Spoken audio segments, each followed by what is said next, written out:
অবশেষে শ্রাবন্তীকে ভুলে দ্বিতীয় বিয়ে করলেন শ্রাবন্তীর এক্স হাজবেন্ড মডেল কিশন বিরাজ। সম্প্রতি তিনি দ্বিতীয় বিয়ে আবদ্ধ হয়েছেন। তার স্ত্রীর নাম আরশিয়া সিনহা। দীর্ঘদিন প্রেমের সম্পর্ক থাকার পর তার প্রেমিকার গলায় মালা পরিয়েছেন মডেল কিশন বিরাজ। তার আগেও শ্রাবন্তীর সাথে দীর্ঘদিন প্রেম ছিল এই মডেলের।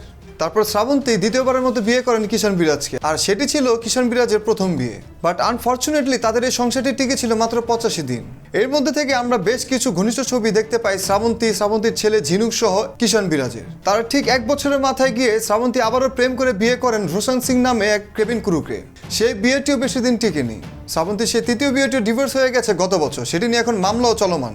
আর এবার বিয়ে করলেন শ্রাবন্তীর দ্বিতীয় স্বামী কিশন বিরাজ। কিশনের বিয়েতে ঠিক একই রকম দেখা গিয়েছে যেমনটি দেখা গিয়েছিল শ্রাবন্তীর সাথে বিয়ের সময়, সেই দাড়ি আর সেই লম্বা চুল। আপনারা এখন পাশাপাশি যে ছবিটি দেখতে পাচ্ছেন ঠিক এরকমই। এখন দেখার বিষয় মডেল কিশন বিরাজের এই বিয়েটি কতদিন টিকে থাকে। আর শ্রাবন্তীর প্রেম বিয়ে নিয়ে তো আপনাদের সবারই জানা, সেটা নতুন করে আর কোনো কিছু বলার নেই। বাট শ্রাবন্তী এখন ছুটে চলেছেন তার আপন গতিতে, তার নিজের মতো করে। কিন্তু এরই মধ্যে শোনা গিয়েছে শ্রাবন্তীর প্রেমের কথা। কলকাতার গণমাধ্যম থেকে জানা যায় পরিচালক শুভ্র মিত্রের সাথে নাকি প্রেমে জড়িয়ে আছেন শ্রাবন্তী। বাট শ্রাবন্তী বা শুভ্র মিত্র কেউ সেটা এখনো স্বীকার করেনি। তারা একে অপরকে বন্ধু হিসাবে চালিয়ে নিয়ে গিয়েছেন। বাট মজার ব্যাপার হচ্ছে শ্রাবন্তী সবকটা বিয়ে হওয়ার আগেই তিনি তার বয়ফ্রেন্ডদেরকে বন্ধু হিসেবে পরিচয় করিয়ে দেন, তারপর ওটা তার বিয়েতে যেয়ে গড়ায়। এখন দেখার বিষয় সামনে কি হয়। তো ডিয়ার ভিউয়ার্স, দুই বাংলার জনপ্রিয় নায়িকা শ্রাবন্তী চ্যাটার্জি এবং মডেল কিশন বিরাজকে নিয়ে আপনাদের কি মন্তব্য নিচে অবশ্যই কমেন্টস করে লিখে জানাবেন আপনাদের মূল্যবান মতামত। আমি মুসাফির বিদায় নিচ্ছি, আনন্দের সাথেই থাকুন।